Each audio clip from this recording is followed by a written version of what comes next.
Hello बच्चों, let's read this question.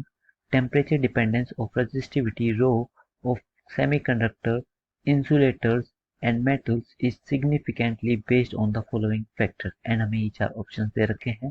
सो ये multi correct question है और मैं इस क्वेश्चन से रिलेटेड अगर आपको की कंसेप्ट बताऊं कि इस क्वेश्चन में की कंसेप्ट क्या यूज होएगा, सो हम उसकी बात कर लेते हैं कि जो आपकी रेजिस्टिविटी है ये as a function of temperature given है। और आपको रेजिस्टिविटी का फंक्शन पता होना चाहिए कि ये होता है, अगर टेम्परेचर T है, ये इनिशियल है, ये 1 प्लस अल्फा डेल्टा टी, ये आपका रेजिस्टिविटी का फॉर्मूला होता है एट टेम्परेचर T। मतलब वो टेम्परेचर के साथ किस तरीके से वेरी करती है। और हमें ये भी पता है कि अगर हम टेम्परेचर इंक्रीज कर रहे हैं, इसका मतलब हम उस मटेरियल में या कंडक्टर में थर्मल एनर्जी प्रोवाइड कर रहे हैं, थर्मल एनर्जी इंक्रीज कर रहे हैं। तो अगर थर्मल एनर्जी इंक्रीज होगी, तो अगर मान लो ये आपके पास कोई भी मेटल बॉडी है और इसमें चार्ज कैरियर्स पहले लेट से एक्स थे, तो थर्मल एनर्जी से होएगा क्या कि ये जो एक्स तो थे इसके अलावा प्लस डेल्टा एक्स और आ जाएंगे, जिसकी वजह से आपके नंबर ऑफ चार्ज कैरियर्स में इंक्रीमेंट आएगा।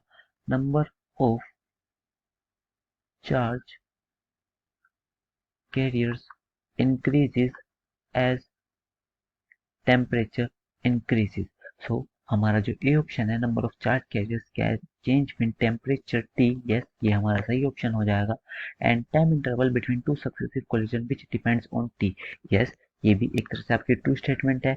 जैसे अगर ये आपका एक कंडक्टर बॉडी है और इनके बीच पहले रैंडम मोशन हो रहा था और हमने जब टेम्परेचर इंक्रीज करने लगे तो इनका रैंडम मोशन बढ़ने लग गया। बेसिकली हमने थर्मल एनर्जी बढ़ाई तो काइनेटिक एनर्जी भी बढ़ेगी, because kinetic energy is a function of temperature.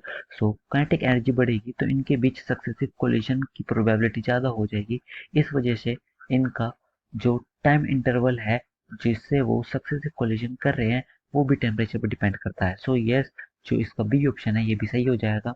And length of the material can be function of temperature.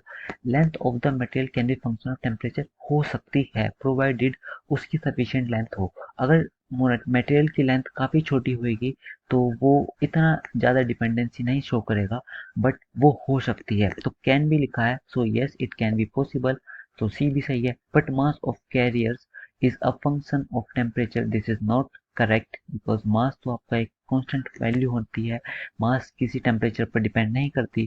सो हमारे इसके जो सही ऑप्शन हो जाएंगे, this is A, B, C is the correct option. I hope you guys understood this. Thank you so much, take care.